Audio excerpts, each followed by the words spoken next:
मेहरबा and welcome to Ilyan Al Karim in conversation. आज हमारे साथ हैं अमीर अली भाई जो कि एक इलिस्ट्रेटर हैं।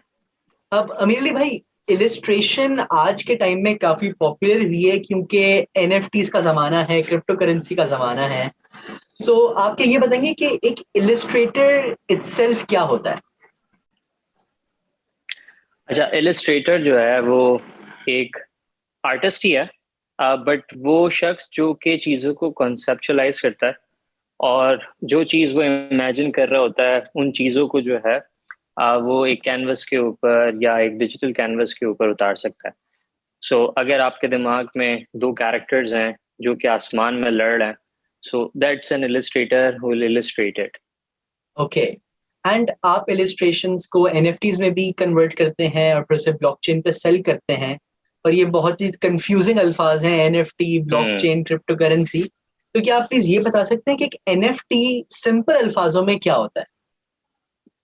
अच्छा, एनएफटी का जो टर्म है वो basically it's non fungible tokens, यानी कि वो चीज़ जिसको किसी भी और चीज़ के साथ हम सेल नहीं कर सकते। So for okay. एग्जांपल, अगर आपके पास 5 रुपए हैं और आप जाते हैं उससे कोई चीज़ खरीद सकते हैं, यानी कि उसकी एक ऐसी वैल्यू है, फंजिबल यस। वैल्यू है। जबकि एनएफटी जो है it's it's obviously non fungible, तो उसकी कोई वैसी वैल्यू नहीं है जिस तरह हमारे करेंसी की वैल्यू होती है। ठीक है। ओके। उसको खरीदने के लिए या उसको अगर आप कुछ हासिल करना चाहते हैं, सो उसके लिए you have to have a proper channel, जिस जो स्पेस होना चाहिए, जो कि क्रिप्टो करेंसी के साथ किया जा सकता है। मिसाल के तौर पर, if you wanna buy a portrait of let's say Leonardo da Vinci, ठीक है, जी। तो आप वो रुपयों से खरीद सकते थे या डॉलर से या यूरो से खरीद सकते थे। हम्म। बट अगर आज के ज़माने में कोई लियोनार्डो दा विंची है और उसने अपना एक एसेट डिजिटली क्रिएट किया है, so you can not buy it with euros, because उसकी कोई डिजिटल वैल्यू अगर आपको हासिल करनी है, so you have to give them a digital currency. Okay. तो एक ड्राइंग को या एक इलिस्ट्रेशन को सेल करने के लिए आप एनएफटी के तौर पे आपको पूरी डिजिटल स्पेस में जाके, जिस तरह से फेसबुक का मेटावर्स निकला है उस तरह से कुछ पूरा वर्चुअली है वो? एब्सोल्युटली। सो फॉर एग्जांपल, अगर मुझे एक चीज है जो, let's I I have been doing illustration since more than a decade now, ठीक है। वाह। मैंने आपके लिए कोई इलस्ट्रेशन बनाई, लेट्स से कोई पोर्ट्रेट बनाया, ठीक है, और वो आपने मुझसे बनवा लिया। अब मैं जैसे जैसे उम्र बढ़ती जाती है और काम बेहतर होते जाता है, एंड लेट्स से कि मैं फेमस होना स्टार्ट हो जाता हूँ, and now you're in your let's say 45 50s, and I was a legend, died, ठीक है, और अब मेरा काम बहुत मशहूर हो गया है। You claim that you once acquired my art work 40 years back, let's say, ठीक है, और वो डिजिटल आर्ट वर्क था। उसको कोई ट्रेल बैक नहीं कर सकता कि ये डिजिटली आर्ट वर्क, तो मतलब आपकी सिस्टर भी उसको अपने पास डिजिटली रख सकती है, आपके पेरेंट्स भी रख सकते हैं, दोस्त भी रख सकते यस। हैं, और कोई और anyone on the internet can have it digitally. उसकी वैल्यू को बरकरार रखने के लिए, दैट उसको ट्रेल करने के लिए, trail back to the artist. So for example, आपने मुझसे खरीदा है, उसके लिए you have to have a unique code, ठीक है, which is okay. A block chain code. वो चीज को समझने के लिए you have to have an understanding कि भाई मेरा आर्ट वर्क जब मैं एक ब्लॉकचेन के ऊपर रखता हूँ, so it has a unique code. अब जब वो किसी को सेल होगा, तो इसका मतलब है वो यूनिक कोड उसको सेल हुआ है, नॉट ओनली आर्ट वर्क। तो अब वो जिस हाँ। जिसको सेल करता रहेगा, जिस जिसको सेल करता रहेगा, they will all have unique code. So for example, आपका कोड था 1B। Yes. It's 12 14 long number long code, but let's say आपका कोड था 1B जब आपने मुझसे खरीदा। अब जब आपने किसी को बेचा तो उसका कोड है 1C, and 1D 1E 1F। कल हाँ। को जब 1F बोलता है कि यार मैंने इस आर्टिस्ट का आर्ट वर्क कलेक्ट किया था, and if you take a trail back, so you eventually find कि वाकई ही ये एक एक इलस्ट्रेटर से खरीदा गया था और इस तरीके से इतने सारे लोगों ने इसको सेल किया। ओके, तो ये तो विच काफी इंट्रिकेट प्रोसेस है कि पूरी लिनिएज आप इसकी ट्रैक कर सकते हैं कि ये ऑथेंटिक है या नहीं।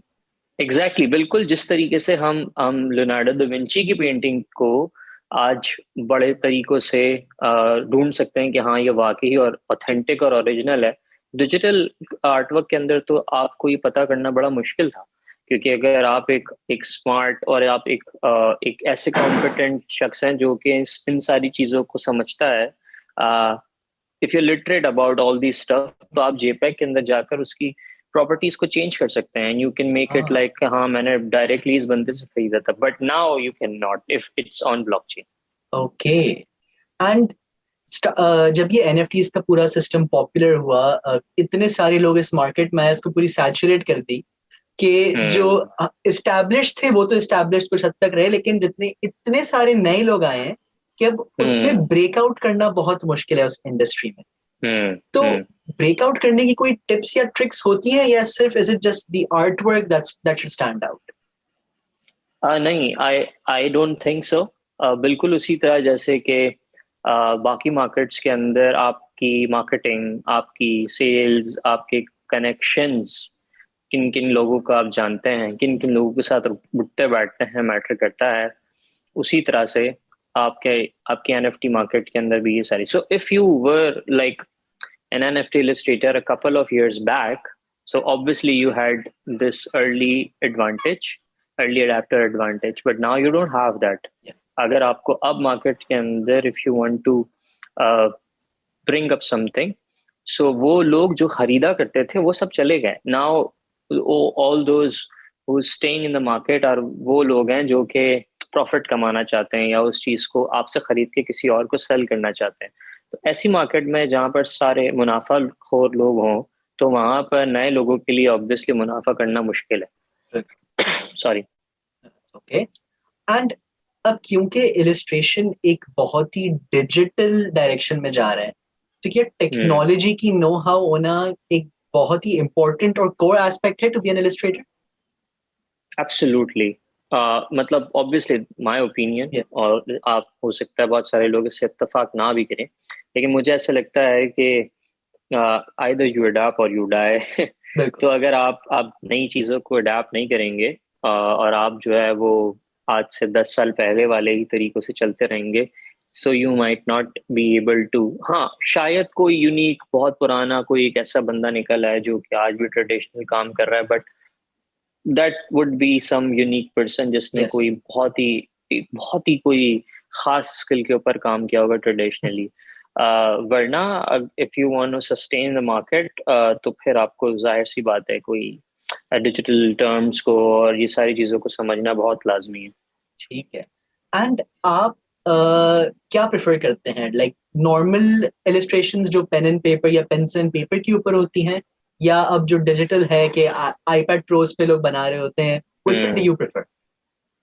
अच्छा, आई हैव डन बोथ। ठीक है, मैंने जो भी प्रोफेशनल काम किया है, so 99% I sell my digital work, ठीक है। Okay. But I enjoy doing traditional stuff, water painting करना, इंक करना, ड्राइंग करना, स्केच करना मुझे पसंद है, लेकिन वो अपने लिए है, it's not something for my clients. ठीक है, डिजिटल वाला जो काम है वो कलरफुल होता है, उसके अंदर आप चेंजेस कर सकते हो, बहुत सारी चीजें, मतलब वो बिल्कुल वैसा है कि अगर आपसे मैं पूछता हूँ कि आपको कैलकुलेट करना अच्छा लगता है कैलकुलेटर पर या पेपर और पेंसिल पर, ओके। तो बिल्कुल वैसा ही। हाँ मुझे अच्छा लगता है कि मैं पेपर और पेंसिल पर करूं, बट कैलकुलेटर इज इजी है, तो you can just go back change a lot of stuff. Yes, alright. And किस तरह की इलिस्ट्रेशंस को आप अपनी स्पेशलिटी कंसिडर करते हैं? समथिंग वेरी क्यूट, और जिसको देखकर आप बोले ओ ये तो बहुत क्यूट लग रहा है। And perfect. ऑब्वियसली अगर अगर मैं खुद से बनाऊं, खुद के लिए कोई चीज बनाऊंगा, so it would be something very comic superhero types. Okay. But something which people like about my work is that first a part just which I said. तो wedding illustrations हो गए, character designs हो गए, portraits हो गए, caricatures हो गए. So some वो सारे के सारे जो है वो एक cute element की तरफ आते हैं। Disney बेसिकली जिस तरह डिज्नी के कैरेक्टर्स को देखकर आप ओके, थोड़ी सी बड़ी आंखें, फीचर्स थोड़े से इस तरह के। छोटा सचिन क्यूट, मतलब तो अडोरेबल लुक्स बहुत चलते हैं, सही है, ये समझ में आ रहा है मुझे बेसिकली। एंड अब क्योंकि ये कितनी पॉपुलर डिजिटल इंडस्ट्री बनती जा रही है इलिस्ट्रेशन, तो लोगों को दिमाग में क्या रखना चाहिए अगर वो इस इंडस्ट्री में आना चाह रहे हैं या इस इंडस्ट्री में आने की प्रिपरेशन कर रहे हैं? अच्छा, it's been almost 8-9 years since I started teaching as well. ठीक है, मैं कराची यूनिवर्सिटी में Indus valley school of arts में ओके। ऑनलाइन कोर्सेज के अंदर तो पढ़ाते हुए अब मुझे तकरीबन 9 साल हो गए हैं, और सेम चीज़ जो मैं करते हुए आ रहा था इंडस्ट्री में, वही चीज़ जो है वो मैं पढ़ा भी रहा था। तो मैंने जो लोगों को सक्सेसफुल होते हुए देखा इलस्ट्रेशन फील्ड के अंदर, वो है 4 P's विच इज नॉट वो प्राइस प्रमोशन वाले P's, 4 P's of product, price, illustration place, या प्रमोशन, वो कॉमर्स वाले नहीं है। स्टूडेंट। ठीक है, first thing obviously you need to be passionate about it, first P passion होना चाहिए। ठीक है, दूसरी जो चीज है वो है आपकी परसिस्टेंस।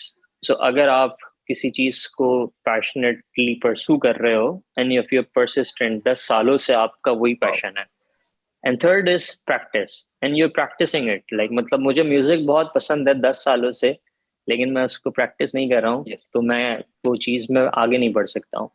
और ये तीनों चीजें करने के बाद you have to be patient, so that is your 4th P। अगर आप पेशेंट हो और परसिस्टेंटली प्रैक्टिस कर रहे हो अपने पैशन को, सो यू विल सक्सीड।